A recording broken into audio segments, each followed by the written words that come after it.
Prijala som prácu ako upratovačka chaty v lese. Hosť z nej nikdy neodišiel. Nedávno som začala pracovať pre malú upratovaciu firmu, ktorá sa špecializuje na hĺbkové čistenie dovolenkových a rekreačných prenajmov. Väčšinou sú to ľahko zarobené peniaze. Prázdne domy, pár hodín práce a hotovo. Ale minulý týždeň som dostala zákazku, ktorá mi dodnes nedáva spávať. Išlo o odľahlú chatu, ktorá bola rezervovaná na týždeň, ale hosť odišiel skôr. Majiteľ chcel, aby bola vyčistená pred ďalším prenajmom. Keď som dorazila, vchodové dvere boli odomknuté. Zvláštne, ale nie úplne nezvyčajné. Vošla som dnu a okamžite som pocítila nepokoj.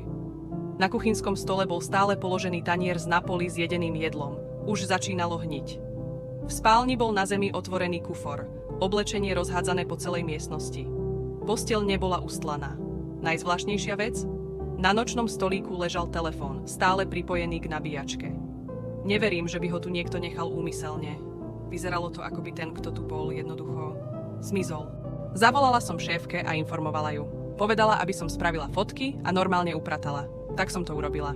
Ale keď som vysávala spálňu, niečo som našla pod posteľou, konkrétne starý denník. Keď som ho prelistovala, uvedomila som si, že vlastne nebol vôbec starý. Posledný zápis bol datovaný spred 2 dní. Stálo v ňom. Stále v noci počujem niečo vonku. Škrabanie, ťukanie a šepkanie. Myslel som si, že to sú len konáre stromov, až kým som nevidel stopy v snehu. Určite neboli ľudské, taktiež ale nepripomínajú žiadne zviera. Odchádzam hneď ráno. Problém? Jeho auto stále stálo vonku.